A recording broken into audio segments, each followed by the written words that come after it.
This is a Your Last Resorts production.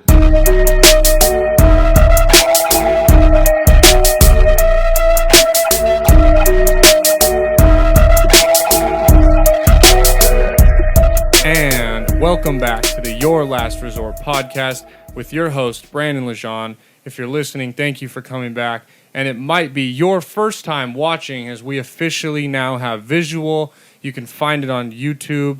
Look up my name, look up the episode name. It'll be up there. If you're watching, welcome. And you will see to my right, my guest, Luke Sandoval, my childhood friend, works at Straight Up Barbershop, also is a vocalist when it comes to singing and writes his own songs. It's a pleasure to have you on the podcast. Thanks for being on here, buddy. What's going on, man? Thanks for having me. I'm looking forward to this, man. Yeah, no, dude, this is a super exciting episode for Your Last Resort. We have the first one with visual, so I'm super happy that you're here and you're able to do it and all that stuff. This should be a lot of fun, and we got the nice little studio, and, you know, people can fucking finally see us, which is nice. So, definitely, man. Before we're going to get in the podcast, a new segment now that we have visual is I can show off my shoes. So if you see here, I'm rocking the Jordan 1 Bloodlines. These are my kicks of the cast. I'll be able to show them off. Eventually, they'll start repeating. But for the first several episodes, I have enough pairs to wear a new one each episode. So now getting into the normal part of the podcast. It is a little warm in here. I apologize. We're going into the first Would You Rather. Okay. So are you ready for this one? Yeah. Would you rather live in Alaska or China? Alaska. It's that easy for you, Alaska? Alaska. I'm definitely more of an outdoors kind of a guy. Yeah. I feel like I could get used to hunting and fishing and just surviving off the land like that. So I think Alaska would definitely be the way to go. See, this is why I was excited to ask this question, because I felt like you were for sure going to say Alaska. Because I like the outdoors, but you're a guy who I could see, like, I get a postcard from you once a year, I see you once a year, and I don't know your actual address. Like some Ron Swanson type shit. Yeah, you know? Dude, definitely. That's totally me right there. Ron Swanson is honestly he's who I aspire to be as a person, honestly. He's a fantastic person, in my opinion. Yeah, but, and so that's the thing is I don't... I think I would choose Alaska. Or maybe, because you're in the U.S., you're in the continental U.S., and I do like that.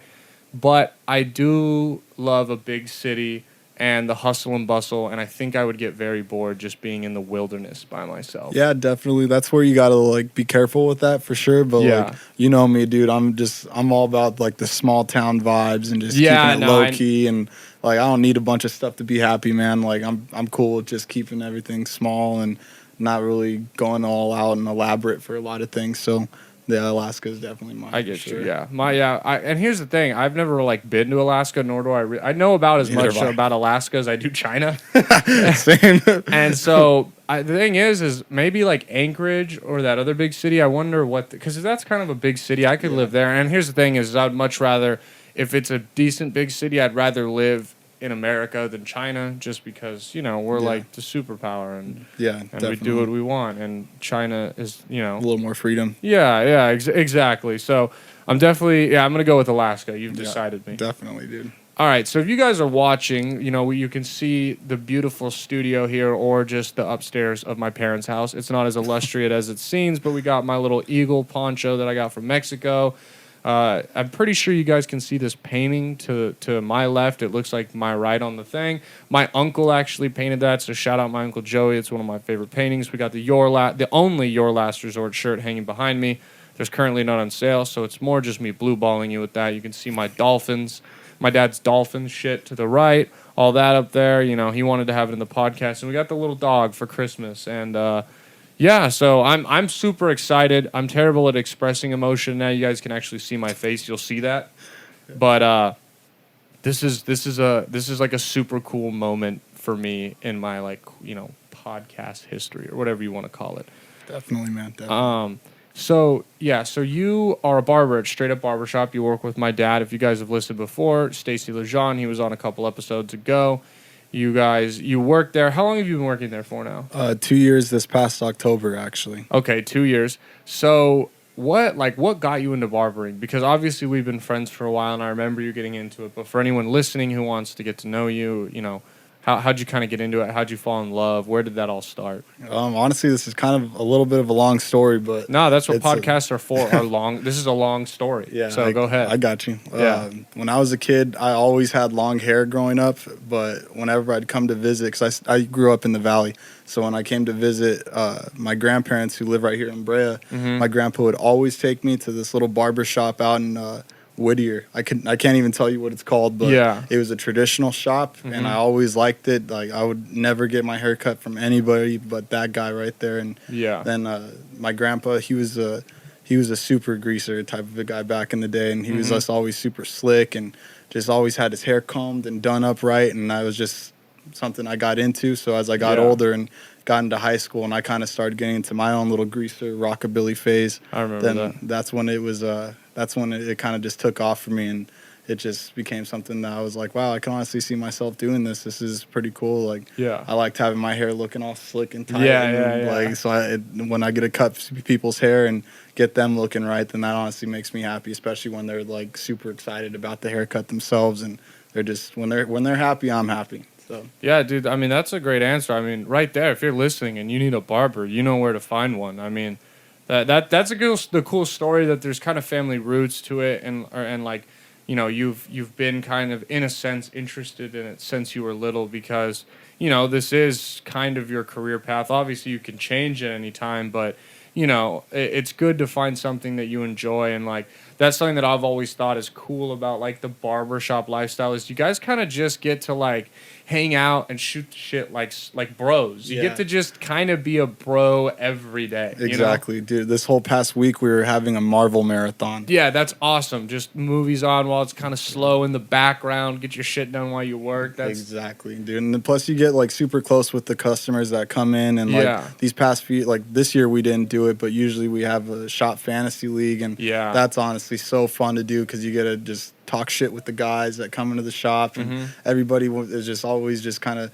nitpicking at each other's decisions and just talking mad shit every time they come into the shop. So it just brings it all together, and it's a family environment, and that's honestly what I love. Like I said before, I'm super into like the small town type of vibes, and what we got at Straight Up is honestly the exact picture of that. And it's awesome. Definitely is. It's a super cool, obviously. Anyone who knows me, I'm going to sound super partial saying this because my dad owns it, but it's a super cool vibe. Just it's the closest thing I can compare it to is being on a football team, because definitely. I've been on a football team. You've been on one too. We'll get to our playing days soon. Just that whole commodity, and like you said, you get to really know each other, and here's the thing is you get like a guy who works a 9 to 5, and that's kind of his life, is the mundaneness. They look forward to going in and hanging out with guys who you can be like, man, you see that Steelers game? They look great. These teams look terrible. Like, just it almost is like a fraternity a little bit. There's a fraternity feeling to it in some sense. No, 100%. And that's what, like I said, that's what's cool about it, man, is you just get all these guys from these different types of walks of life, man. They open up to you, and like people that honestly, if you were to see them out in the street, you'd be like, oh, I'm not gonna talk to that. Yeah. Like then like you end up becoming super close with them, and then like next thing you know, they're coming to your birthdays, they're inviting you to their birthdays, their kids' birthdays, and stuff like that. And it's just you become a family, man. Yeah, it's awesome. I got a few questions for you about haircutting. First one. So, because you, like you just said, you talk to everyone of different walks of life, different stories, different views. Do you ever get put in like uncomfortable conversations where like maybe the person, like, you know, I know you're very religious, someone sits down and it's just like, God isn't real, and you're like, I just want to cut your hair. Like, how do you navigate these conversations where you're like, I'd rather cut myself with a straight razor than talk about this? Honestly, dude, like, this is where pardon me, because I am a little antisocial sometimes. Yeah. So this is where that part tends to really come into play, just because if I get an uncomfortable situation like that, then that's when I just go, oh, that's cool, and just keep the conversation super short. And I just don't, or I'll just ignore them and just be like, "Oh, I'm sorry, what'd you say, bud? I can't hear you," type of a deal, and just like I'll just completely ignore it for the most part, like and or I'll just change the subject and be like, "Oh, look at this game, like what's happening there?" That's perfect. And they're just like, "Oh wow, that's crazy, what's happening?" And then the conversation just gets changed like that, so it's pretty easy to deal with that part of it, honestly. You almost feel like you have like a work laugh where you gotta. I was on the phone the other day with a client and they made a joke, and I had to like work laugh at it, and I was like, and Erica was sitting next to me, and she looks at me like, "What the fuck was that?" Like that's just never come out of you. Stop lying to this man. That's not funny. But don't you agree? There's like you have a work voice, a work laugh. I'm sure everyone who works with unless you're like a design things for the military and you don't speak to like normal people. I'm sure everyone has their customer service voice. Dude, yeah, I feel like I definitely talk a little bit different when like older white men come into the shop and like are getting in my chair and stuff like that, just because you want to seem more like presentable, so that way they'll be like, "Oh yeah, this guy knows what he's doing. Like he's young, but he at least knows what he's doing. He's respectful and all that." And then when it's anybody from like 13 to 50, then I'm just like, yeah, I'm talking to you like a normal person. That's kind of nice. Yeah, there is that certain thing when you meet like old people where you just got to kind of like talk about whatever they want. There's no need to try and like be like, they're like blah blah blah, and you're like, well, have you ever thought about this? Like, probably, dude. They're like 65. They've had 65 years to think about shit, and that's how he feels about it. He's not gonna be getting his hair cut, and you're gonna be like, hey, gay people should have rights, and he's gonna be like, you know what? You're right. 65 years of thinking, right out the drain. Thanks, Mr. Haircut Man. There's nothing that you can tell some of these guys that they haven't already thought of themselves already. They're just so set in their ways. Like, you can't teach old dogs new tricks sometimes. That's for sure. Exactly, dude. Okay, so another question I have. And I know, our friends, we like to give you shit. We're always like, you messed up our haircut and all that. Because it drives you crazy. But it'd be the same way as if, like, you guys came to see me and you were like, you were funny, but, like, not that funny. I'd be like, fuck you guys, come on. Exactly. And you'd be like, that guy was way funnier. His joke's way better. I'd be like, stop. So I get it. Can you think of, and do you want to share, do you have, like, a horrible haircut story where you gave just, like, a horrible haircut? You don't have to drop any names. You could have been in a different shop. You could have been in barber school. There's no need to say where or anything like that. But do you have, like, where you're just like, yeah, dude, I shaved half a guy's head, and I was giving him a mohawk, and then I was like, oh, damn, he wanted a flat top, and I just had to blend in some bullshit. Anything like that? Yeah, I actually have two stories like that. I'm excited. Tell the listeners both of them. The first one was, it was probably 2 weeks after I started barber school, and it was my cousin Catherine. She came over to my house because she has super long, curly hair at the time. And I just learned how to use, like, shears or scissors, whatever you guys want to call it. And so she asked me if I could cut her hair, and I was like, fuck yeah, I can cut your hair. Like, come over to the house, sit down, I got you. So she came over, and then her hair was coming down to her butt to start off. And then she told me she wanted it up to the middle of her back, layers and all this stuff. And keep in mind, like, I was a couple weeks into starting barber school. I had really no idea what the hell I was doing. But I just played it off, dude. I was just like, you know what, man, like, I'll figure it out. And then by the time I was done, like 2.5, 3 hours later, it was up to her shoulders, dude. Wow. It was up to, and even still, it wasn't even. Oh, jeez, it wasn't even just like tilted and shit. You need to put a leveler and it's all the bubble mousse. Dude, it was so terrible, man. It looked so choppy, too. It looked like a kid came at it with those child safety scissors. That's what it looks like, bro. They didn't even give you the real-ass scissors yet? That's tough. It was terrible. Man. But then my first, like, haircut on a guy is my good friend Chris Thompson. Yeah. And he has super, super straight hair, and he wanted me to fade it. He had an undercut at the time, so he wanted me to do a fade on the sides. And I was, again, probably like a month tops into barber school. And I was like, all right, man, like, whatever, I'm down. If you think I can do it, I'll do it. Yeah. And it took me about 3 hours just to do one side.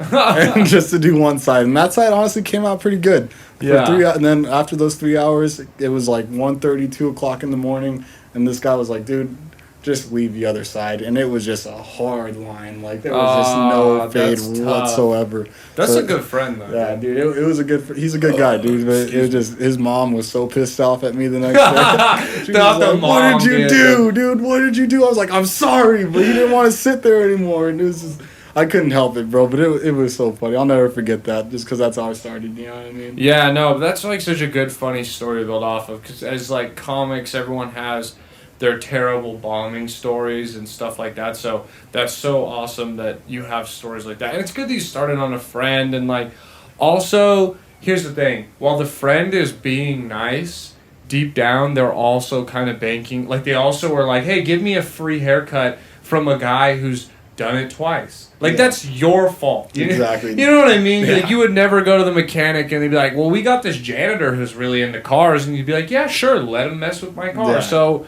you know, it's like the people who go to the barber school where it's like a $5 haircut, but you're getting cut by students and they're upset. Yeah. And you get what you pay for. Dude, that you don't even get me started on that one. Dude. Trust me, I can know. I'm sure people try to haggle price. I've heard people try and treat prices at a barbershop like you're at a fucking flea market. Seriously, bro. Like there's guys that come in sometime and they're like, "Hey, can you just line me up and just clean me up around the edges," type of a deal, and that's it. And I'm like, "Oh, you're like, oh, so sure. you want a haircut?" No, that's just like doing a line up and just kind of yeah. squaring things off and whatever. Like no tapers, no that, just a cleanup.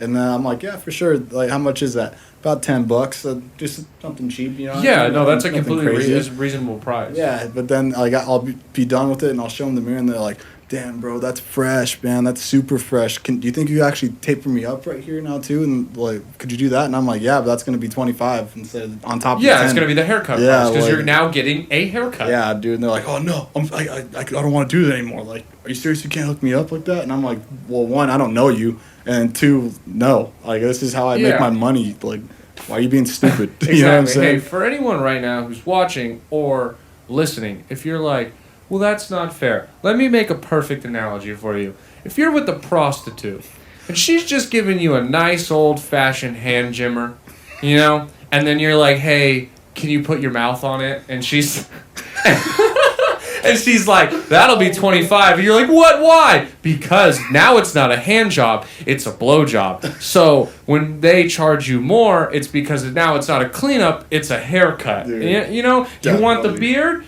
If you want the whole kit and caboodle from her, you got to pay extra. You want the whole thing. That's 100%. So if you're right now, and if you're still not on board with it, then you're probably just cheap, or you have long hair and never had sex with a prostitute. So definitely. There's my two analogies. If I still lost you, I can't do it for you. But yeah, that's literally exactly what the same thing is. 100%. You pay for the service you get. Wow, isn't that a concept? You don't go to Denny's and you're like, hey, can I have an omelet? And then you're like, can I also have pancakes, bacon, and hash browns? And they're just like, oh yeah, we'll throw it in on the side. They're like, nah, the bitch, that's the fucking grand slam. Pay for it. Fuck that, dude. It's not that, yeah. I just don't understand why people got to be like that, man. Especially with like a profession like barbering or like when you're like going to the nail salon or something like that, man. Like that's when it's like, dude, this is how we make our money. Like we don't get paid unless we're behind the chair, unless we're working and cutting hair and doing all that stuff. So like, for you to come at us like that's a little disrespectful, but you try not to take it too offensive. Yeah, dude, it's just people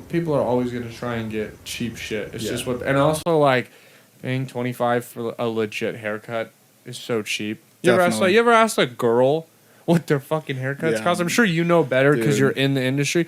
Bro, girls will drop several $100s on a haircut. And look, I understand that they don't have to get a haircut every, you know, if you really like to be clean every 2 weeks like most do, you know, every 3 weeks realistically, I get that. But still, bro, you put in like 3 months of guys' haircuts and it's still not even half of what a girl's one haircut is every 2 to 3 months. If they, if they really want to keep up with it. Because, of course, they can let it go on for longer. But if you're going to be the female equivalent of the 2 guy every week, that's like you're getting your hair touched up every like 2 months. Maybe even 6 months. I don't know what I'm talking about. No, I just make shit up on this podcast. I understand, dude. 2 months, bro. It could have been girls get their haircuts every 2 years. I don't know. My cousin gets her haircut once a year now. Yeah, I mean, Erica, I don't know. I'm a bad listener. I'm a terrible boyfriend, so I have no idea how often she gets her haircut. Just occasionally, it's shorter than normal. And sometimes I go, hey, nice haircut, and she never even got one. Her hair looks different because I'm fucking stupid.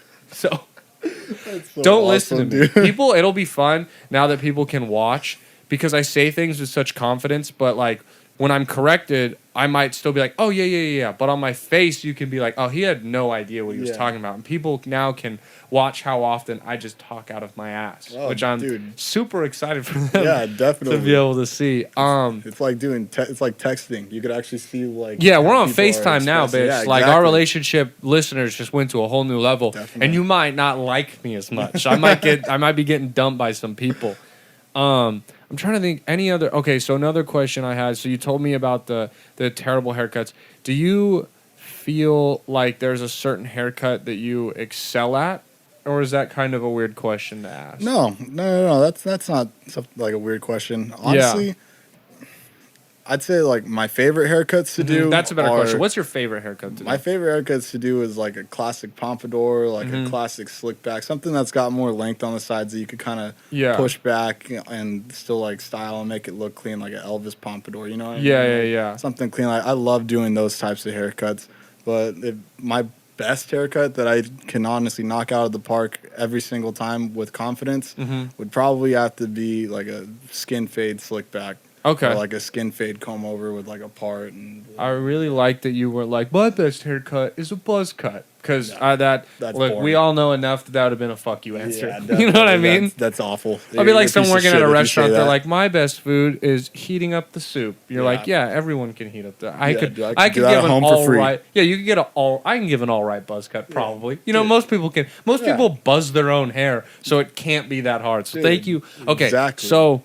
You said the skin fade is your best one, right? With the top slip back. But then you said the pompadour and the other one. Why are those your favorite? Like, do you like them because they're fun to cut, or because you're really good at them, or what to it is the appeal? Honestly, it's a little bit of both. Like, they're fun to cut just because I don't get to do them that often. Just because like we're in Southern California and like most people want like a tighter haircuts on the sides, and they like having like to not really worry about their haircut as much. Especially nowadays with people, they just want to kind of like wake up and not really do anything with it, or get out of the shower and not really do anything with it. Yeah. So the few times that I do get to do it, it's always fun. I always look forward to it.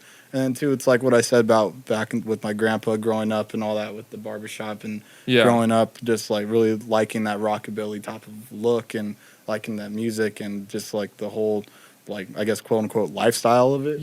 Like that to me is just, that's why I fell in love with cutting hair to begin with, and so that's why it's always fun when I get to make people look good like that, and they're super into that kind of hairstyle. No, I completely get you, and I get that's what I was thinking too. Is that you had said earlier that you like that style, and so it's kind of you get to get to be a part of making the style that you like wearing and seeing. It's almost like you're welcoming them into like that community in a sense. You're kind of like their rite of passage in a sense. Yeah, right? You get what I'm saying? Yeah, no, definitely. Because like me personally, I don't really wear my hair like that anymore. Yeah, like I have gotten so lazy over the past few years, dude. Like I've become one of those people that just likes to get out of the shower and just like not have to worry about it. So, but honestly, like you said, it is fun, kind of like bringing people over into that, and even if they don't like look the part and they just have the haircut, it's still pretty fun.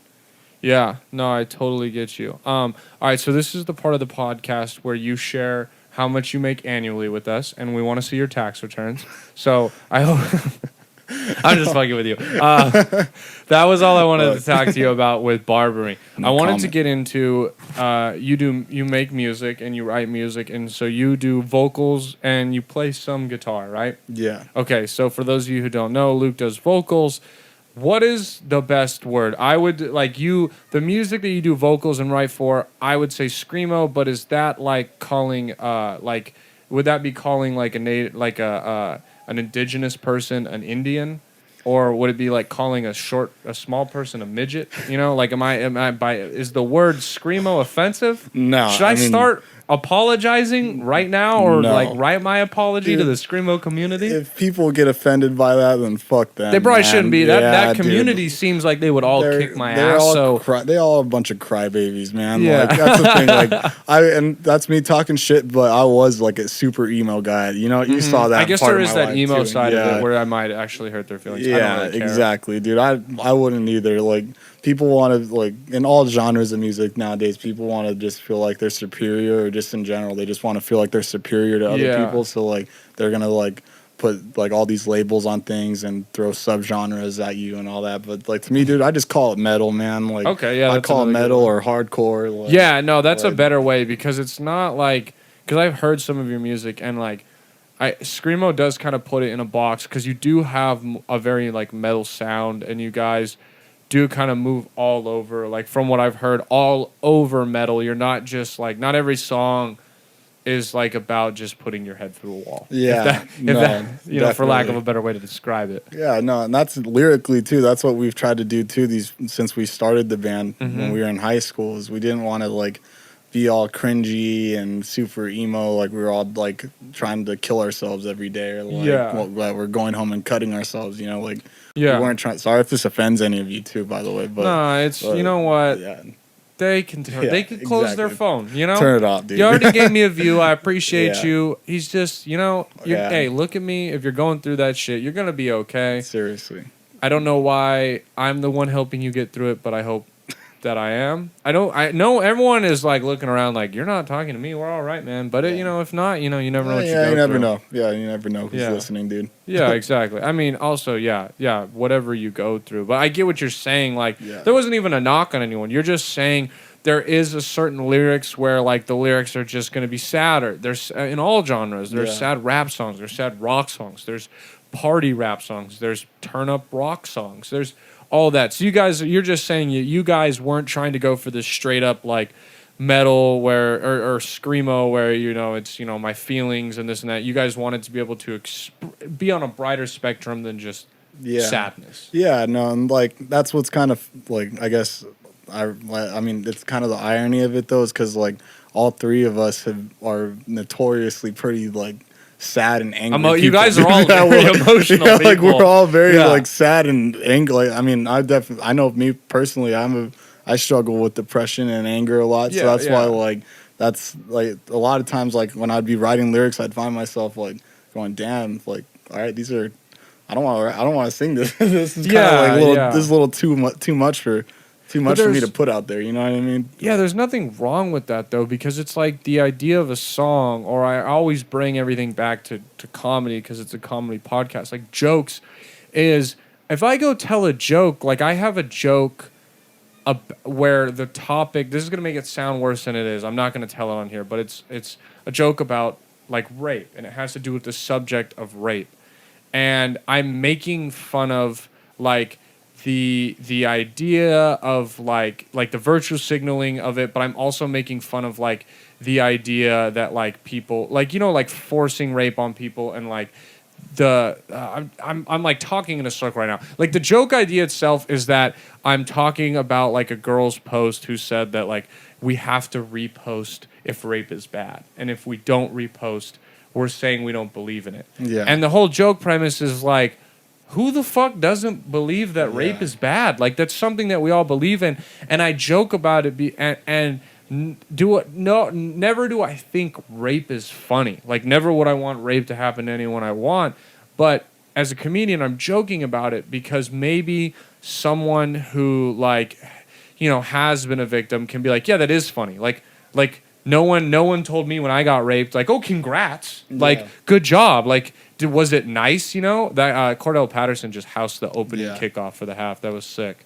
He's giving up the peace sign. That was dope. Sorry, we had the Sunday Night Football. That was such a bad... I was like that Mets announcer who was like apologizing for saying homophobic stuff and then was like, and a home run! So yeah, I'm very sorry that I called gays the F word. Like shit like that. I was like in the middle of a deep thing and I was like, nice, a kick return. But what I'm saying gotta keep it light. Is that, yeah, exactly. This is a comedy podcast. Is like you said... You don't, like, I make these jokes because sometimes things have to be taken lighter, and you don't want to do these sad lyrics because you want people to listen to music as maybe like an escape from it, and you don't want it to just be, you're not making it as like a sad ballad. Yeah. A sad thing for people. No, and there's been a few times too, like, because I completely agree with you, but there's been a few times, like, say right after my mom died, the song that I wrote lyrically was probably like the most honest song that I've ever written in my entire life. Like, that was the one that I was honestly just okay with putting out there, just because that was just raw and it was me. And honestly, like, I just felt like I wanted to have a little tribute to her too. You know what I'm saying? So that like I totally get you, and that's what's crazy and awesome about music and comedy and movies and like all these just art, like art, or even watching a fucking football game, man. Like this stuff could just be like what keeps people from going over the edge sometimes. No, yeah, there's you know a Bears fan somewhere or a Vikings fan somewhere that this is everything to them. Exactly. They look forward to this shit and they're ready to die, and that's what's so cool about. I mean, football is art because it's entertainment. And entertainment is art, and art in any form can be interpreted in like 50 million ways. Exactly. And so it's super cool to just see it widespread like that. Yeah, and even from playing football like we did, dude, like it's just so like you put all your emotions out there and you leave it all out there, dude. Like that was like before I started playing music, that was like my like release. That was how I got my anger out, you know what I mean? Exactly. Like just running into people and just putting all of my problems, all my bullshit out there was how I kept from killing someone. No, exactly. Like when football ended for me, or even when I knew it was coming to an end and I wasn't like I'm gonna be a comic yet, there was like an emptiness to my life, and that's how people feel because like I wasn't a football player anymore, and we make these things such a big part of us. So that's cool that like while obviously being a barber is a job, there is some like fun aspect of it for you that, you know, you get to be creative and have your own output, and you have that from you. You have different outlets, which is so important, I think, for people to have. 100%. And it's just finding what you like, your passion, and even if it's not something that you want to do for a living, like just making sure that you're able to keep up with it and just not letting it turn into something that's not meant to be. Like that's the important thing. Like people just get lost in like trying to find perfection and just doing this or that, or how people are gonna look at them, and it's just like, just you gotta say fuck that, man. Just like you gotta go for it sometimes, despite what people are gonna say or think or how it's gonna turn out. Like you don't know how things are gonna turn out until you do them. So you just gotta put it out there and just let it fly, man. No, that's spot on, dude. Dude, these are good talks. Before we leave out of the music aspect, you guys are just we keep referring to like you guys. I do, and it's like you. Shout out Ryan O'Boyle. He was the one who hooked me up with this equipment and helped all this got set up. So shout out him. I think I already have before.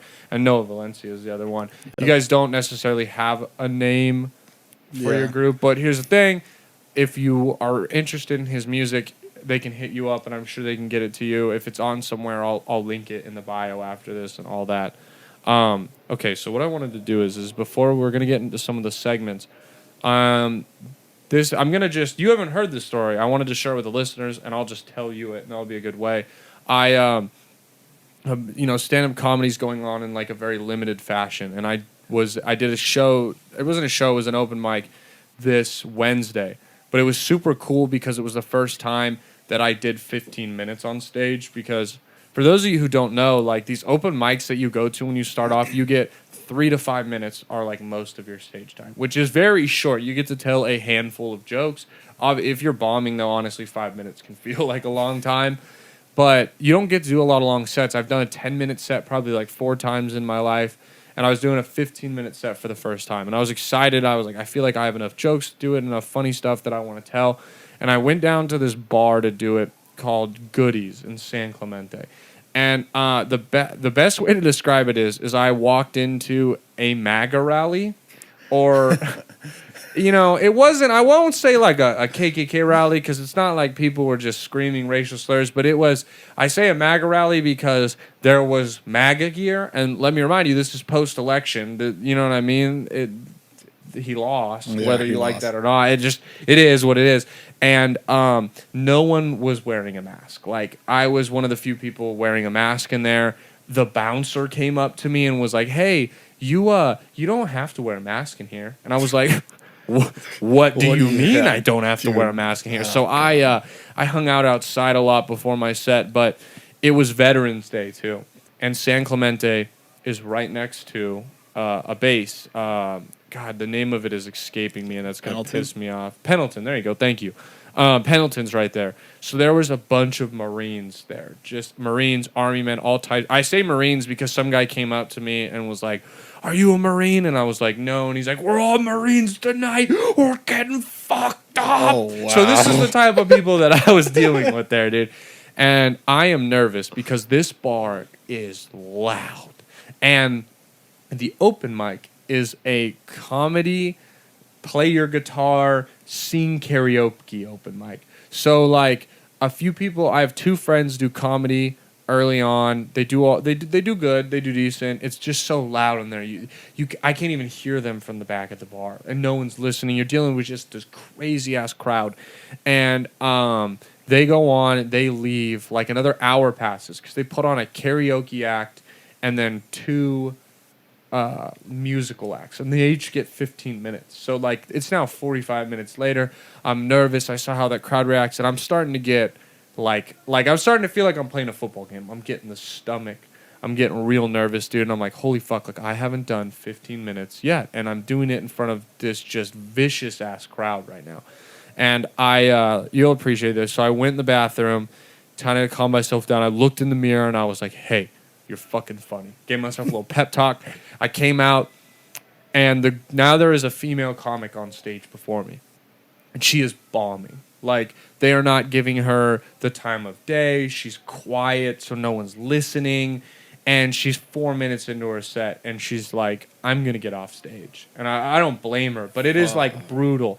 And I'm like, holy fuck, dude. I'm now so nervous. And do you like Iron Maiden? Love them. Okay. So I haven't heard this song in, like, 4 years. And I am so nervous. And just out of the blue, I say to Dio, because Dio's there, shout out Dio Notes. I look at him, I go, I'm going to go up there and kill. And then in my head, the riff from Trooper starts playing, where it's like, dun, dun, dun, dun, dun, dun, dun, and then it goes, you take my life, but I'll take yours too. Fire musket, but I'll run. And I was like, let's fucking go, dude. And I got up on stage, and then, like, shout out to the lady running the open mic, because she cranked my mic up a little. And I got on stage, and I pulled the mic up real close, and I was like, Goodies, what the fuck is up? And like everyone turned, and I was like, anyone on Veterans Day out here getting fucked up? And they were like, woo! And like now I have their attention for like a minute max. And I go into my first joke, and it hits and it laughs. And now I'm like, okay, I have their attention for like another 45 seconds. And this group of just like alpha bros in the front is being so loud. And I crack a joke, and it makes one of them laugh. And they look at me, and they say something to me on stage, like, and I start roasting them back, and I make them laugh. And they turn, and he yells at his friends. He goes, hey, this guy's actually fucking funny, dude. Let's watch him. And I was like, let's go, so dude. Sick. And then, dude, the crowd was bitching. They paid attention all 15 minutes. They kind of got off topic. Their friend brought over margaritas, and I was fucking with them. And I was like, bring me a drink on stage, bro. And like, they all of a sudden turned into like the best crowd, because I had like won their respect, dude. And I got off stage, and one of the guys came up to me, and he was like, bro, I truly mean this. You're one of the fucking funniest comics I've ever seen in my life. You're hilarious. And I was just like, hell yeah, dude. Like, I conquered the MAGA rally, the crazy ass room, dude. It was sick, just because my first time doing 15, it could have been a brutal 15. And it felt like a 5-minute set. It went by. It was fun. They laughed at all my shit. People were coming up to me after, offering to buy drinks and stuff. Like, it was a super cool. This was just a whole thing for me to like humble brag about this. Yeah, no. But it was like, I like to keep people updated on my stand up, and dude, it was so sick. And like, I don't know, like, for some reason, just the whole Trooper thing sticks with me, because it was like I needed to pep myself up. And bro, I really haven't listened to that song in so long. Dude. And for it to just pop in my head, and the woo that it gave me, and I know that you like that song too. So just the adrenaline that song gives you. It's a pump up song by Iron Maiden. Just go listen to the first minute. It might not be your thing. It's metal, but goddamn, dude, it had me hyped. And that set was just so much fun. You'll squat 400 pounds of that song. Exactly. I'm telling you that right now. You'll squat 400. Exactly. Dead ass. And the craziest thing was too is like I had to scream my whole set. Like I'd like lost my voice. Like I literally did. Here's why I think it was so cool is I got to feel like a rock star just for a little. Like, I think a lot of comedians, they admire musicians. They're very similar, but like a comic gets to go be funny and shoot the shit.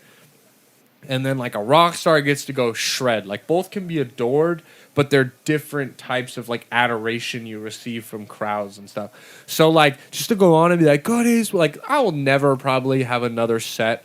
I mean, I probably will do another shitty bar like that, but there'll be very often do I get to go on and scream like I'm fucking Eddie Van Halen. You know what I mean? Going to start off a show. So it was just like she'd crank the volume up. So like the whole bar was like, whoa, like just that attention when like a band comes on stage and like, you ready to rock? And everyone's like, whoa, like it was boner material, dude. Definitely, you know what bro. I mean? That sends chills down your spine when you have like a whole room full of people's attention on you like that. It's just like, oh, I'll be able to get through. Let's do this shit. Yeah, I'll be able to get through like months of shitty open mics just with that feeling that it gave me. So definitely. Thank you for listening to that story. That was a story I wanted to share. So now we're going into one of the first segments, the Avid Deserter segment. To give you a little background, it was created because I love desserts, and it says Avid Deserter in my bio. So this is a segment where we try a dessert, a candy bar to be exact, and then you give me your 3 favorite desserts and your least favorite. So I'm going to grab the candy bar out from over here, kind of reveal it to everyone. So while I'm doing that, give your 3 favorite desserts. And here's the only stipulation: if you're going to say cake, go, I love all kinds of cake, but my favorite cake is funfetti. You know what I mean? Yeah. Like, don't just be like, I like cake, ice cream, and cookies. Like, what kind? That's boring. Yeah, no, don't. Yeah, you're not a boring. boring person, but sometimes you just got to make sure. People understand. with wet brain and all that. Yeah, no, for sure. My top favorite dessert that I ask for on my birthday specifically every year is Dutch apple pie. Ooh, Dutch apple pie okay. with some vanilla ice cream. I love apple pie. Like, I'm a big apple pie guy. It's in my top 3 of desserts. What is a Dutch apple pie? Because I don't know. It's when they got that little crumbles on top. Ooh! It makes it a little crunchy. You know I what I'm like saying, the dude? crumbles, dude. Oh yeah, now you get some melted vanilla ice shit. cream. Yeah. Oh, bro, it's over right there. That sounds really good. It's over. I make a pretty mean homemade apple pie. I'll make it on holidays, but I do the woven crust. Yeah. But I might have to do the Dutch this year because the Dutch is fire, dude. It's delicious. Oh, I asked for that. I like cake, but honestly, cake gets too sweet for me. I'm not a cake guy. I don't have that big of a sweet tooth, if I'm being honest Yeah, with you. yeah, So like for me, apple, Dutch apple could get a little sweet too, but honestly, like to me, it's like the best fucking dessert out there, man. It's so good. That's a solid answer. You can heat it up. And it's still good, yeah, dude. hot apple pie with ice cream is unmatched. Definitely. What are your other 2 favorites? Top 3. If you had to make a top 3. Honestly, I gotta go with like those triple fudge brownies. Okay. Just those super chocolatey ones. I like brownies. Not a big fan of the triple fudge because it gets too sweet for me, but I can respect it. I'm not saying it's a gross dessert. Like, I can be like, I get why people like that, but it's not for me. Yeah. What about, you got another one? Yeah. Your 3rd? This one, it's gonna sound super basic probably, but I love New York cheesecake. New York cheesecake is fire. That's I delicious. like that one. I like it with a little drizzle on it. Like the one when I used to work at Alza, they had a raspberry drizzle you'd put on, and like the cheesecake, like New York cheesecake, just even basic New York cheesecake is fire. Delicious. But that drizzle can sometimes take it to the next level. For sure. It doesn't make it worse unless you put, I guess, maybe too much or it's bad. But even still, it's so light too that it's not like super heavy. It's not super like sweet. The triple fudge brownies make you feel like a piece of shit after you eat it, and you're just like, oh god, dude, I need to go lay down and undo my pant buckle and all that shit. I feel you. Do you have a least favorite? So this part is just because when I first came up with this segment, I was like, it'd be fun to hear maybe if people are like, my least favorite is Jell-O. I think I hate Jell-O because I think it's like just kind of a bullshit dessert. I always say it's meant for old people and people who are sick. Like those are the only 2 times you should eat it. Like maybe you're trying to get your stomach back, or if you need to take your Alzheimer's medicine. But otherwise, why the fuck are you eating? Dude, you make Jell-O by just adding water to a packet. That's bullshit. Yeah, no, you just let it sit and freeze or whatever. Yeah, fuck that. I'm a big Jell-O hater. Do you have a least favorite? Honestly, this again is gonna sound kind of contradictory because of like the sweetness of the triple fudge. Yeah, dude, say what it is. Honestly, I cannot stand chocolate cake with chocolate frosting. Yes, dude. Like honestly, that was a weak high five. Can we do it again? Try it again. Nah, dude. Yeah. Chocolate cake with chocolate frosting. I do understand how that is contradictory because in a sense people might be like, that's just like the... But Yeah. it is gross, dude. It is... Okay, here's the thing. Gross. Here's why I'm going to differentiate.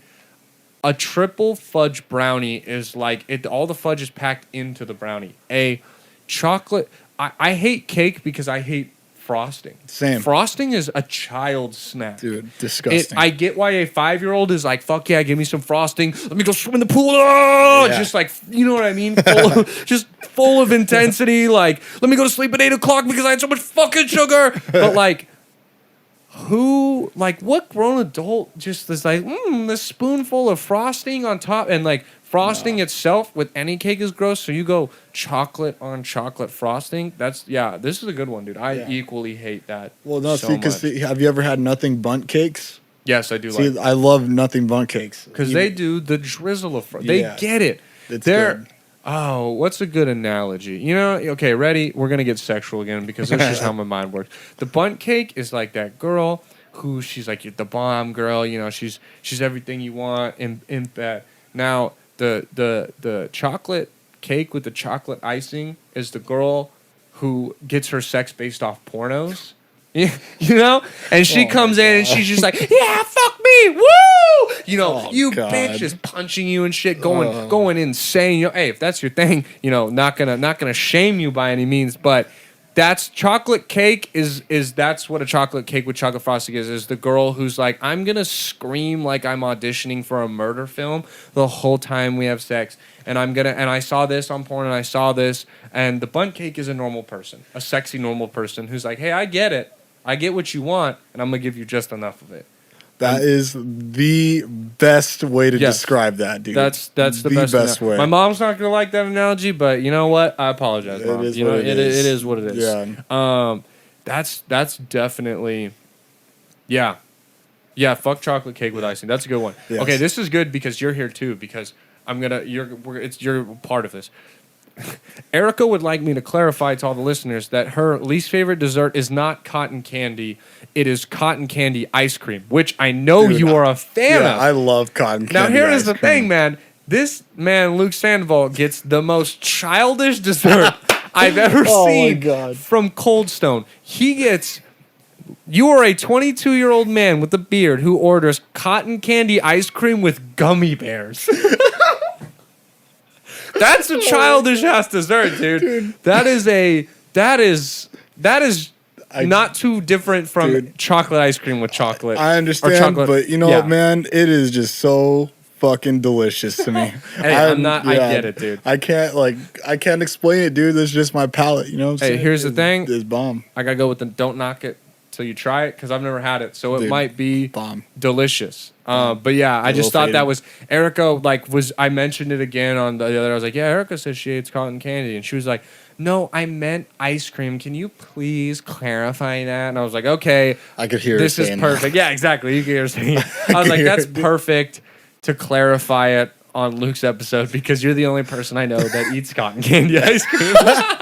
My dad went to Baskin Robbins the other day too, and he was like, "What kind of ice cream do you want? Get me cotton candy ice cream, dude." Nice. Yeah, dude. Dude, you gotta just own it though. Yeah, I do. I'm not ashamed, man. I fucking like it. Okay, so now we're gonna try a candy bar. This is another good story. I have had the niceness. That's not a real word, but we're gonna stick with it. The niceness of asking all my guests, like, what is your favorite candy bar, and then getting to try it. But we are now 12 weeks into this segment. We've done 12. I ask Luke, I go, what's your favorite? And he goes, all the way Milky Way. I go, fuck, we did that last week. Like, we can't even do maybe a variation of it. I did that last week. I go, what's your next favorite? And he goes, Butterfingers and Snickers. Those are like 2 of the last 4 weeks that we did, and we've done them. And then you were like, Hershey's. Did that 2 weeks ago. Oh my God. And then I think you said one more, like Twix, Kit Kat. Done that, and then you were like Almond Joy, which is perfect because I haven't done that. But here's the thing, is I have like a weird relationship with coconut. I really like Snowballs. I'm not the biggest fan of nuts in my candy. So I have several times been like, yeah, I know at some point I'll have to try candy bars. I'm sure I'll hate like fucking Almond Joys. So I've been hating on Almond Joys. So I have very low expectations. So here's the thing. I have never had an Almond Joy. Back to when I just talk out of my ass. Never had an Almond Joy. Always shit on them. So take an Almond Joy. If I'm being honest with you, I think I've only had an Almond Joy like once in my life. So why the fuck did you? Because he told me to pick just a random candy, so that's why I was like, all right. Here's what might bum you out: is the candy bar I was gonna do was a Heath bar. You ever had a Heath bar? No, I've you never like toffee? That's all right. Okay, so you know what? Maybe this is better. I have napkins here too if we need them. So kind of what we do here is we eat them. Everyone gets to listen to us ASMR. Don't feel bad chewing in the microphone a little. And then I give them a rating 1 through 10, and I give them like a point rating. Normally I look up the ratings, but it's on my phone that's recording. But I can just tell you the lowest I've ever given was a 6.8 to a whatchamacallit. I thought those suck. Do you like whatchamacallits? No. They're fucking awful. I did not like that. Like normally here's the thing is if my guest doesn't take the candy bar, this will get consumed in the next 5 hours. That whatchamacallit sat in my freezer to where my dad threw it away because no one in my family wanted it. Dude. So, buck whatchamacallits. Here we go. They're gross. First time trying an Almond Joy. Let's see how this shit is. Okay. It's honestly better than the last time I remember it. Like trying it. God damn it, I really like these. I have no moral grounds to stand on anymore. These are fucking good, dude. Holy shit. Okay. This is delicious. This is really good. Mm-hmm. You know, this is better than a Snowball. You know what Snowball does that sucks? Is they get that too sweetness with the chocolate, and it's mushy. I hate nuts, except in Snickers, and I like it the same reason here, as the nut isn't like, I'm the whole candy bar. This gets a second bite. This is fucking great. The nut isn't the whole candy bar. It's an accessory. Mm-hmm. It's the purse that makes the outfit. This is a bad bitch of a candy bar. Yeah. You know, It's not too sweet. It balances it out, like the chocolate and the coconut and the nuts. Wow. I'm glad I'm catching this reaction, too, because... Okay. I'm going to give this... This is cool, because I don't have the rating, so I don't know where this stands in the ratings, but I'll be more prepared next time. I'm going to give this an 8.6, which I don't know where that puts it. I know that's for sure under, like, a Reese's Take 5, a Kit Kat, and a Butterfingers, and Twix, and Snickers, because those are, like, my favorites. But that's got to put it pretty high. I'm going to give it an 8.7, dude. That was... Because this also doesn't make me feel like a piece of shit after I eat it. Nope. It's leaving me speechless. I really thought I was going to fucking hate this, and I really liked it. Wow. Okay. That was exciting. Great choice, Luke. Good job to you. Awesome. I got to get some water, but as I do that, I wanted to talk about, we've known each other probably since, when do you think we first met? Probably in 7th grade when we were in Pop Warner together, right? Yeah, we had Miss Cheng's math and science class in first and second period. Fuck that bitch. Yeah, dude, she was so annoying. She was a shit eater, dude, of a teacher. Awful. I think I might have talked about her before, because you know who had that class with us? Eddie. And Erica. Erica was in that class? Erica swears. See, here's the thing. I think she's just trying to be a part of something. I do not remember. I don't remember her either. I do remember Eddie, because I remember Eddie being in love with Jackie. That's right, dude. I probably shouldn't. Actually, there's no way she listens to it. But no. Jackie, I won't say last name. Nice fumble, Cordell Patterson. She was crazy. So, like, for those who don't know, some of you right now, if you're a Brea listener, this is super fun because you're like, holy shit, I know who this is. We had a girl in our class named Jackie, and we are in junior high, so we're all 12, 13, maybe 14 years old at the oldest. And this girl was dating like a 25-year-old dude and would come to school painted in hickeys, dude. Like, not one or two. I'm talking like 20 hickeys all over. And, dude, she would just argue with, like, she was the wild card of the class. And she would argue with the teachers and pick fights and shit. And her arguments wouldn't even make sense. No, they were either. ridiculous. They were just so stupid. So dumb. But also, Miss Cheng was a bitch. And yeah, she was. I wish her nothing but the worst. Yeah, so we met in Miss Cheng's class in 7th grade. Some didn't want to cough in the mic right there. some of my favorite memories of us are definitely pasta nights here. 100%. The pressure cooker pasta nights. They'd be Wednesday nights before our Thursday freshman football games. Those were a blast. There's a hilarious picture that make sure you follow the Your Last Resort Instagram page. This will now make me take time to edit in a title logo right here. Follow the page and make sure that you sorry, that was ridiculous. I'm gonna put up, I have a picture on you can actually find it on my normal Instagram. You can find on my normal Instagram a picture of us. We're on the bus freshman year with a pretty like sus caption. We're progressive now. It's 2020. You can't shame me for it. But we were like, nothing like cuddling on a cold bus ride, and it's just us two, and we're ugly freshmen. I look like I smoke meth. Dude, we're so skinny. We look like our hobbies are cracking more crack. Oh, dude. Yeah. And we both had braces too, I think. Oh, we did. The braces are just like train tracks. It's hard to be attractive with braces. Dude, I feel bad for adults who have braces, but honestly, very few people who can pull it off. Yeah, but adults are not one of them. No, but I also get that, like, as an adult, you might be like, I gotta endure 2 shitty years so I can stop having teeth that look like a railroad track. Yeah, but 100%. That's I remember. I'll put that picture up. We had some good memories just in football. I'm trying to think of like very specific ones, but I can just think of like, you mobbed around Brea with us a couple of times. I remember going to like church things with you. I remember hanging out with your buddy Anthony.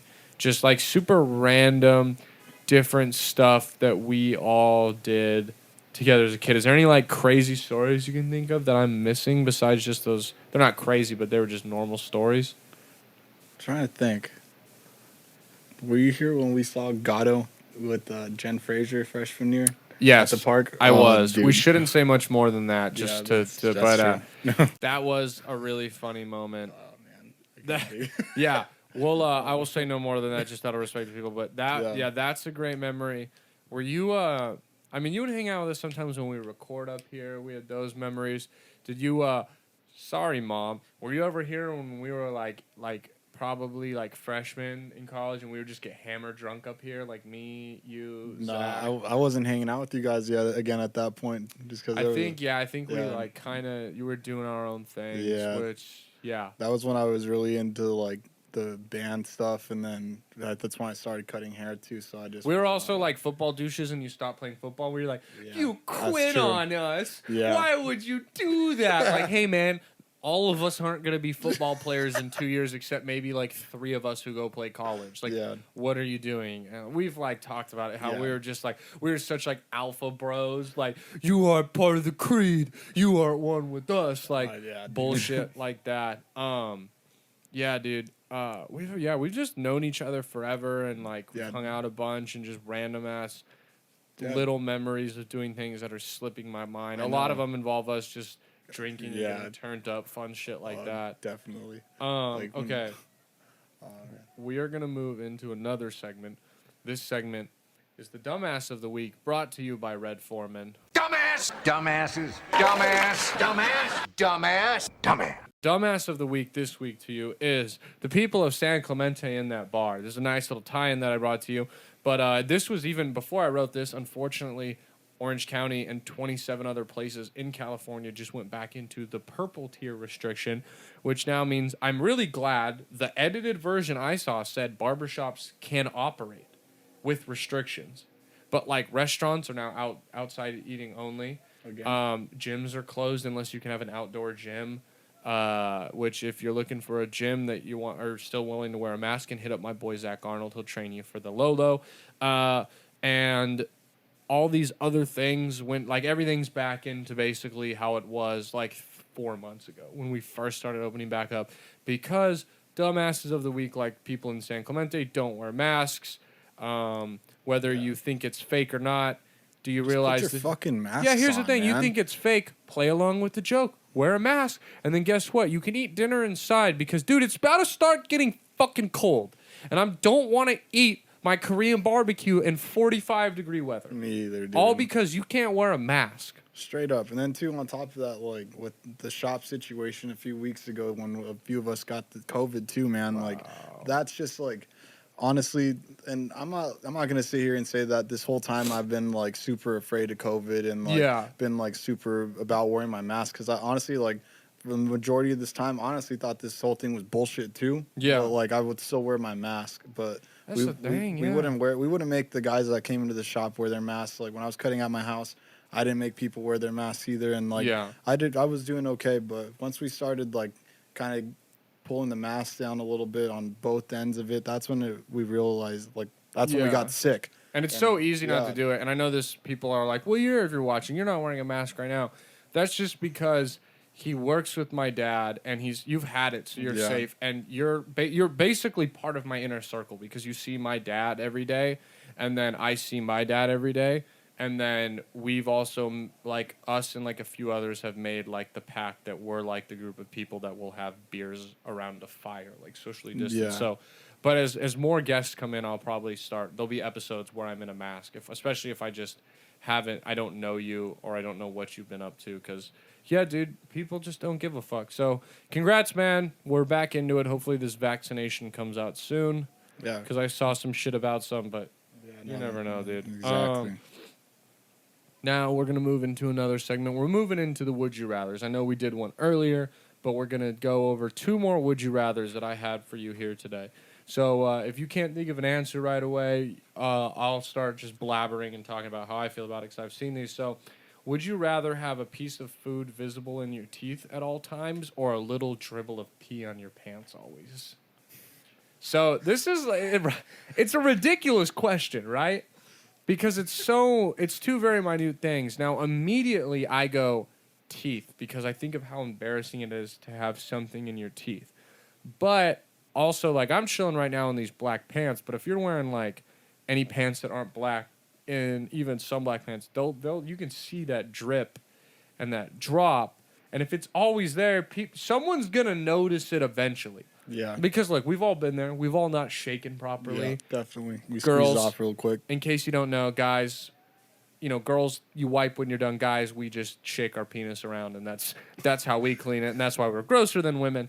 That's why there's always pee on the floor. Yeah, and in our pants in this scenario. Yeah. So, it happens every once in a while. But, like, all the time, dude, that would be kind of embarrassing. And I don't know. Do you have anyone you're leaning towards, or are you kind of in the middle like I am? I mean, dude, I wear dark colored pants like 99% of the time. Okay. So for me, like, you would thrive in the pee situation. just because like you wouldn't really be able to see it at all. You know what I mean?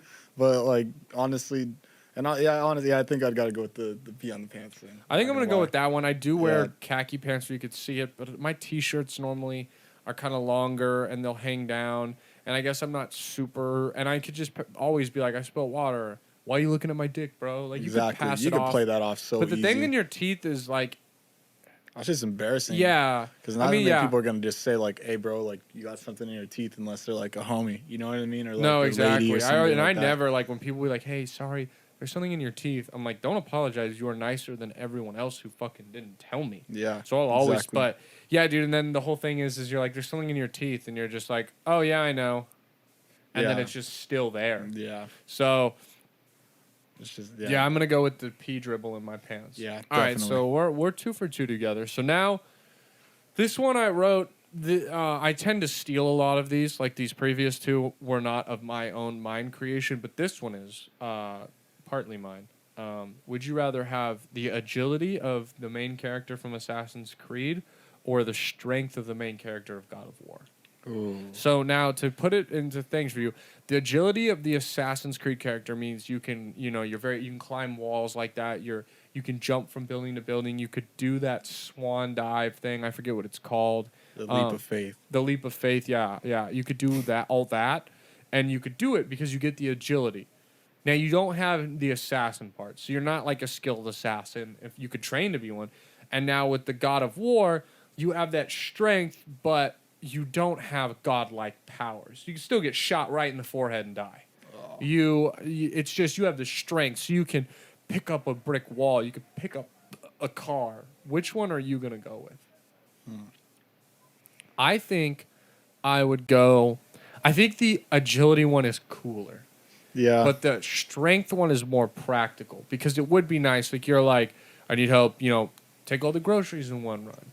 Help get the shit out of the car. You don't need anyone to help you move. Like, yeah, but like I mean, with what I do, dude, I don't really need that much strength. Like, I guess it's true too. If you were gonna be like a fire, but I mean, you would need you would need agility for that too. But like, if you're gonna be like a firefighter or something, like a police officer or a paramedic or something, I feel like the strength would definitely make more sense. Just because then you're able to, like, if you have to, because you're gonna get in those situations sometimes, like have to lift some heavy shit up. To save somebody's life, and like if you're agile, you're gonna be like, oh, like I'm gonna do a spin move around you real quick, and like the car's still gonna be there, like crushing somebody. No, you know what I mean? Exactly. Yeah. So, but I think honestly, I think I'd have to go with the strength because Kratos, dude, that guy, even though he couldn't he's not like super agile, that guy's able to like climb walls and like do a bunch of shit. Man. Well, you have normal Luke's agility, and in the agility one, you have normal Luke's strength. So you keep your normal edge. So it's a loaded question because it just kind of, I guess, depends on what value. So I'm gonna go strength, just out of the the use I would get out of it. But as if I wasn't being responsible, I'd definitely. It'd be so sick to dive and climb up shit like that. I do hate heights though too. So I'm honestly, it makes no sense for me to pick that one. But it would still be cool. I just like the video game. I think is what helps. No, that I understand honestly because it's being able to jump from like ridiculous like lengths of buildings and stuff like that is pretty sick, and like being able to free run and all that. That would be what would be cool because then you wouldn't have to really trip out about like if there's traffic, you just whoop. Oh yeah, exactly, dude. Just hop over shit. Yeah, dude, those are good ones. I hope you enjoyed them. I did. We're going into the last segment, and I'm excited for this one too because you put me on a lot of my music. Your music taste is great. Like I know people might have thought earlier, like, oh, he only likes metal. Like, no, you put me on to fire songs in all genres. So this one is called The Last Resort Media, which is just you talk about movies you've seen, music you listen to, shows, and all that, and it just kind of gives. I started it when I started the podcast in quarantine. Is like, hey, like. Maybe if you're a listener and you're like, oh, Brandon's watching this, you can watch it together. Or maybe I'm like, hey, I watched this movie. And you're like, holy fuck, I haven't seen that in forever. Or I haven't seen that, I need to watch it. And, we rate movies we've seen too. And how we do it is we just do 1 through 3. 1 is you don't need to see it. 2 is you should see it. And 3 is a must see. And then when you give the 2 rating, you can be like, it's a 2 closer to a 1. Like, it was worth seeing, or like you could see it but you don't have to, or if you're like it's not a must see but it's pretty close to, you could do it like a 2 closer to a 3, that kind of stuff. So for me, I saw The Dark Knight Rises, which is the one with Bane, I believe. I might be saying the wrong name, but that one, great movie. I think that's also okay. So here's the thing. I watched the one before that, which is just The Dark Knight, right? That's with Heath Ledger as the Joker. That movie is so good, and hands down a 3. You need to see it, if you like movies in general, forget superhero movies. Now, the one with Bane for me is not a 3 if you don't like if you like superhero movies, a 3, because Bane is dope. But without giving anything away, just like the Heath Ledger, like twists and turns and Two-Face and all that stuff is just so much cooler and better than with Bane's. Like, Bane is still badass and Bane is cool, but I just think the Dark Knight is just miles above the other one. So I give that one a 2, closer to a 3. I would agree with that 100%. And then I watched Ace Ventura: Pet Detective, which that's a classic, dude. Yes. I wouldn't give it a 3 because it's not like it's a comedy and it's a classic. It's not like Step Brothers is a 3 hands down. I think this one's a 2, and I'm going to give it just a 2 in the middle because I don't think it's close enough to a must-see, but I don't think you shouldn't see it. I think if you like silly comedies and Jim Carrey, you should check it out for sure. Yeah. I'm going to give it just a solid 2, and then those are the movies I watched. For TV shows, I started watching Sherlock with Erica, which, dude, I really think you would like this show. It's interesting because there's like 3 episodes a season, 4 seasons. The episodes are an hour and 25 minutes, so they're like mini movies.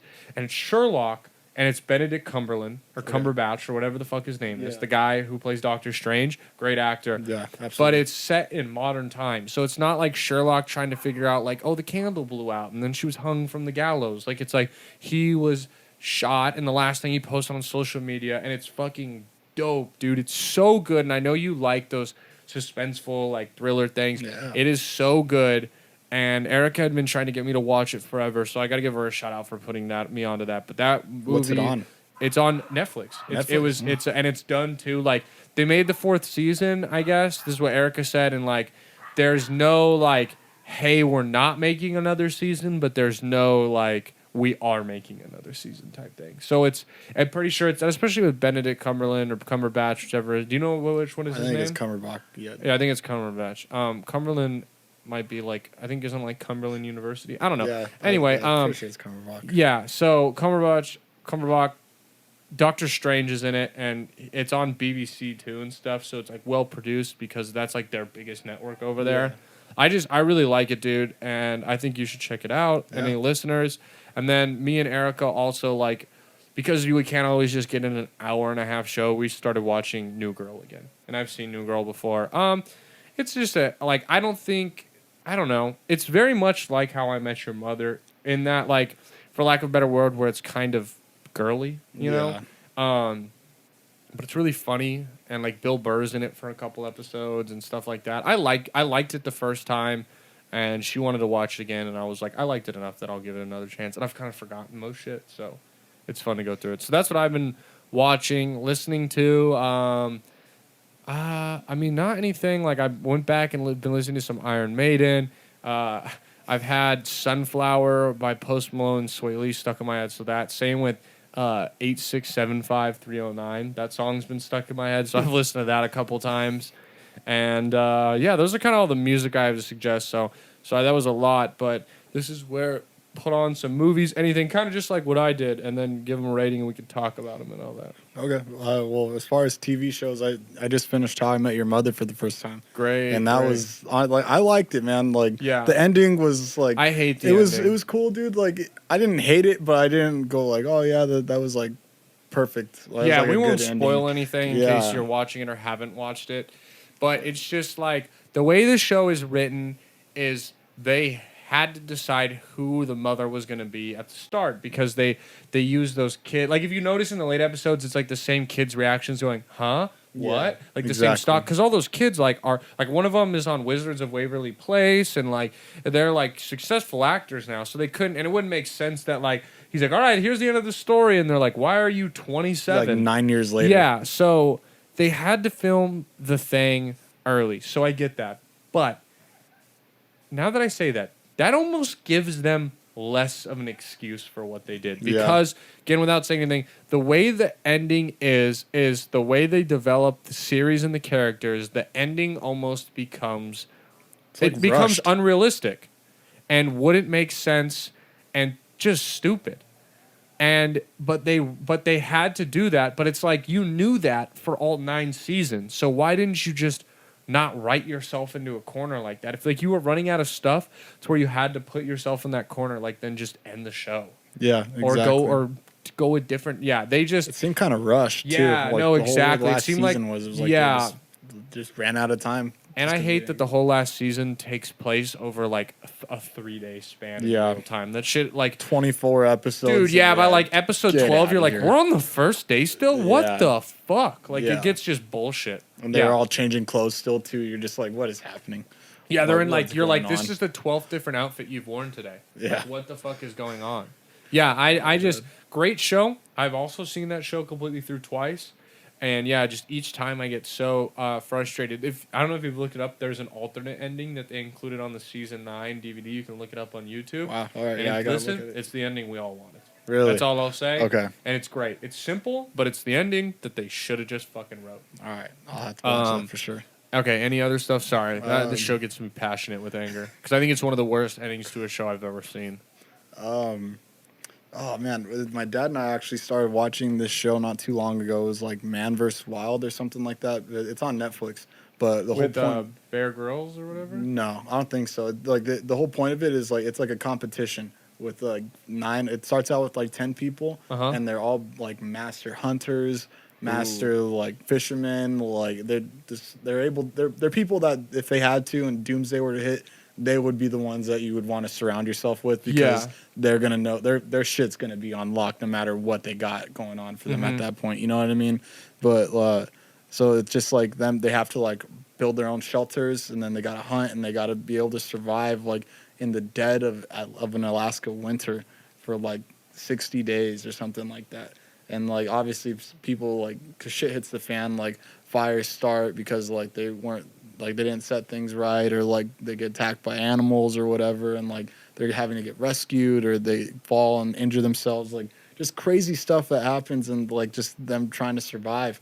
And like the winner gets like $100,000 or something like that. That's pretty dope. Like it's honestly a really entertaining show, and it keeps you on the edge of your seat too, especially with like them being out in the wild, and they don't have what we have. Like they can't just phone a friend and like ask for help. You know what I mean? They can't, if they forget how to do something, they can't be like, oh, let me just Google it really quick or go on YouTube and look how to do this shit. Like, nah, they're stuck. Like they got to figure that thing out on their own.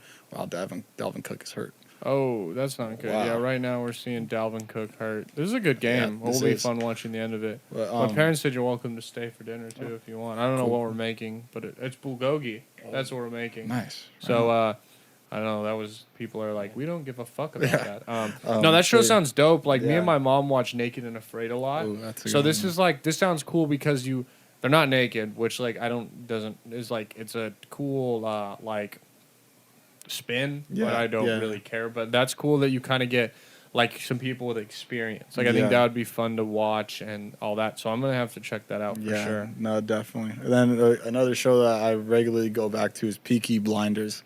That's like, honestly, I get a lot of people, they say it's boring and all that, but honestly, to me, like it's just about like the whole like way that the character, like Tommy Shelby, the main character, that he progresses from like the start and like to where they're at right now, going into season 6, and it's just crazy to see like how he treats like the people that he says he's protecting, but which he is, but at the same time, it's like he's just like he's you got to watch it. Like I don't want to ruin it, you know what I mean? No, I get you. It's one of those shows that you just have to like keep an open mind to. Like, 'cause I'll admit, the first season, boring. Yeah, it slow. Is slow. That's how a lot of first seasons can be, though. Yeah, definitely. But the second season, it's like it picks up. Like it starts off a little slower, but it gets intense. Especially the way it ends. You're like, what the fuck? Like, what just happened right now? You know, like, third season, the same thing. Fourth season is a mind fuck too, and the fifth season they end with a cliffhanger to where you're like, why did they end this? Are they making more? Yeah, they're making like 2 more seasons. Oh, that's dope. Yeah.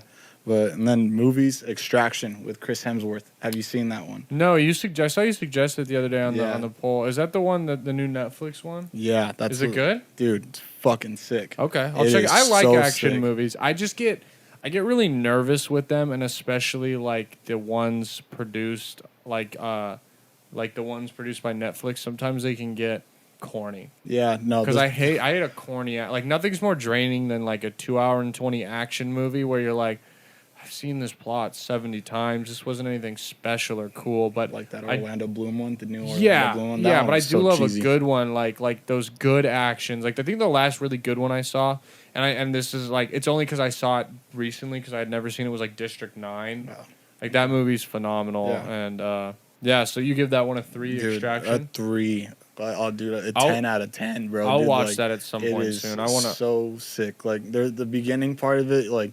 It's kind of hard to buy in for me at first with Chris Hemsworth because I just see Thor. Yeah. So like I was like, all right, like this is a little cheesy right here. But then like right when you start thinking that, then it's just like the producers and the directors just say like, fuck you, Chris, you go off now, and it's just nonstop for the rest of the movie. You're just like on the edge of your seat, just saying like, dude, what's gonna happen right now? It's awesome. It's a great movie. I'll for sure check that out. Any other suggestions or no? Nah, man. Honestly, I haven't really watched that many movies. No, I get you. Okay. So this is the part, tell the listener to look into the camera, show them those pretty eyes, ears, kind of promote your stuff. I do always a decent job of promoting everything, but it's just kind of the thing. So just talk anything you want to promote, straight up, all that kind of stuff. The floor is yours for a minute, or however long you need. Well, yeah, I'm at Straight Up Barbershop Tuesday through Saturdays every week. I'm there 8 to 5 Tuesdays and Thursdays, 10 to 5 Wednesdays and Fridays, and 9 to 4 on Saturdays. I'm very flexible with my time too, and if you need me to do house calls, I do charge a little bit extra for that, but I will do them too. So whatever you're comfortable with, especially with all this COVID stuff going on, I'm wearing my mask at all times. So I'm making people wear their masks too. I'm wiping the chair down, spraying things. I'm very clean with my tools anyways, even before COVID hit. So just whatever you guys need me to do, I'm there and I'll do it. So Fuck yeah, dude. That's about it. Yeah, dude. So yeah, if you guys are looking for a good haircut, Straight Up Barbershop is the place to go. You can ask for Luke. I promise you he'll do you justice. And because I know so much about that place, I promise you they're sanitizing everything like he said. They're doing pretty much appointments only right now, especially with the new restrictions coming out. It's going to be one of the only places soon that you can get your hair cut and feel safe. So what a better place to pick than that? Yeah. Some of us aren't doing beards and like facial hair right now, though, just because of the mask situation. Like I myself, unless I know you, like know you personally, and I know where you're, like what you've been up to and who you've been around, I am not doing beards. You got to come in with proof of a negative COVID test, or no beard for you, bitches. Yep, exactly. Yeah, dude. So thank you so much for being on the podcast. Podcast history, the first visual episode. If you're watching right now, you'll have noticed how much of a resting bitch face I have. I hope this episode was enjoyable. I hope it was good. I hope you like my shoes, because if you don't, that'll hurt my feelings the most, more than if you don't like the episode. But yeah, thank you guys. Again, I'll keep posting on social media. No, especially with everything shutting down, I don't see any shows that I'll be able to have fans or people interested in checking me out come to anytime soon, unfortunately. But if there is, I'll for sure promote it. The official logo that I'm having made for me as a comic, besides the Your Last Resort, where I'm going to get some stickers in the next month or two made of the logo. The logo will be dropping probably sometime this week or next week, so you guys can see it. I'm super excited to share that with you. Make sure, if you're still listening right now, I appreciate you so much. Do me a favor, rate the podcast, drop a little review of it in the reviews, anything like that. We appreciate it. Thank you guys again for listening. Luke, again, thank you for being on. And as listeners, most importantly, thank you for letting us be your last resort. See ya. This has been a Your Last Resort production.